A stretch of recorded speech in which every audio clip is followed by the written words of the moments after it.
తెలంగాణను అవమానిస్తే ఊరుకుండే ప్రసక్తే లేదని చెప్పాడు.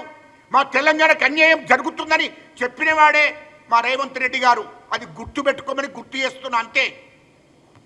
ఇవాళ మానుకోటలో జరిగిన సంఘటన ఏంది? ఏం కేటీఆర్ లుచ్చానా కొడుక, ఇది గుర్తుపెట్టుకో నువ్వు.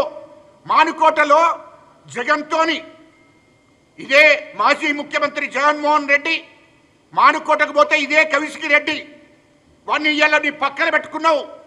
లుచ్చానా కొడుక, నువ్వు లుచ్చావా? ఎవడు లుచ్చానో ప్రజలు చేస్తారో. ఇవాళ కవిష్కి రెడ్డి అంటాడు ఎవడో జగన్మోహన్ రెడ్డి పక్కలు ఉన్నాడో ఆ రోజు మానుకోటలో తుపాకులు పట్టుకొని తెలంగాణ ఉద్యమకారుల మీద తుపాకుల కాల్పులు జరిపిన వాళ్ళు, దాడులు చేసిన తెలంగాణ ఉద్యమకారులను 11 మంది వరంగల్ హాస్పిటల్లో సావు బతుకుల మధ్యలో ఉన్న విషయాన్ని గుర్తు చేస్తున్నా నీకు.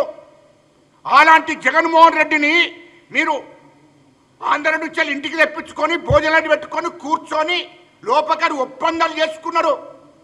అది తెలంగాణ ప్రజలు మర్చిపోతారనుకుంటున్నావా? అదే మానుకోటలో తుపాకీ పట్టినప్పుడు కౌశిక్ రెడ్డి గారిని నువ్వు టికెట్ ఇచ్చి హుజురాబాద్లో గెలిపించుకొని అసెంబ్లీలో పక్కకు కూర్చుండబెట్టుకున్నావు. తెలంగాణ ఉద్యమకారుల మీద కాల్పులు జరిపాడు కౌశిక్ రెడ్డి అన్నట్టు. ఇది వాస్తవం కాదా? వాడిని నువ్వు పక్కన పెట్టుకొని ఇలా రాజకీయాలు చేస్తున్నావు. ఇలా శ్రీనివాస్ యాదవ్ అయినట్టయినా తెలంగాణ నాకు అవసరం లేదు, తెలంగాణ అనవలసిన అవసరం కర్మ లేదు అని చెప్పినటువంటి తెలంగాణకు వ్యతిరేకంగా మాట్లాడినటువంటి శ్రీనివాస్ యాదవ్ను నీ క్యాబినెట్లో పెట్టుకున్నావు. లుచ్చానా కొడుకు అంతా మీరు లుచ్చ పనులు చేసి మా రేవంత్ రెడ్డి గారిని మాట్లాడమేంటి? ఇదంతా నాకు చరిత్ర తెలియదా? తెలంగాణ ఉద్యమకారుణ్ణి నేను, తెలంగాణ ప్రజాసంఘ చైర్మన్గా తెలంగాణలో కీలక పత్రం వహించాను అన్నాడు. నువ్వు ఆనాడు అర్ధరాత్రి 2012 డిసెంబర్ 24 తారీఖు నాడు జగన్మోహన్ రెడ్డి ఇంటికి అర్ధరాత్రి 12 గంటలకు కేసీఆర్ వై మాట్లాడలేదా? ఒక దిక్కు మేము ఉద్యమాలు చేస్తున్నాం, ఒక దిక్కు మేము ఉద్యమాలు చేస్తుంటే 2012 అప్పుడు తెలంగాణ ఉద్యమం శ్రీకాంతాచారి చనిపోయాడు. అప్పుడు చాలా మంది బిడ్డలు ఉద్యమకారులు విద్యార్థులు చనిపోతుంటే ఇదే కేసీఆర్ 2012 డిసెంబర్ 24 తారీఖు నాడు అర్ధరాత్రి 12 గంటలకు జగన్మోహన్ రెడ్డి ఇంటికి పోయి తెల్లవారి 4 గంటల దాకా మాట్లాడలేదా? ఆనాటి ఒప్పందాలు ఏంటి? ఇవన్నీ మాకు తెలియదనుకుంటున్నావా? మొత్తం బయట పెడతా నా కొడుక.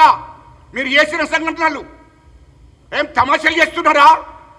ఆనాడు రామోజీరావు గారిని మీరు ఏమన్నారో, ఆనాడు రామోజీరావు గారిని లక్ష నాగాలను పెడతారని చెప్పి పాపం రామోజీరావు గారిని బ్లాక్మెయిల్ చేసి ఆయన దగ్గర ఆనాడే మీరు ప్రతి సంవత్సరం 50 కోట్లు ఇవ్వాలని డిమాండ్ చేసి వసూలు చేసుకున్నది వాస్తవం కాదా? 2014లో మీరు ఎన్నికలు పోయేటప్పుడు రామోజీరావు గారిని బెదిరించి, లేకుంటే మేము అధికారంలోకి రాగానే లక్ష నాగాలను పెడతారని బెదిరించి 200 కోట్లు మీరు ఎన్నికల ఖర్చులు తీసుకున్నది వాస్తవం కాదా? అరే లుచ్చానా కొడుకులారా, మీరు లుచ్చ పనులు చేసి మా ముఖ్యమంత్రి రేవంత్ రెడ్డి గారిని మాట్లాడడం ఎక్కడిదే? నీ కథ ఇంకా ముందుంది.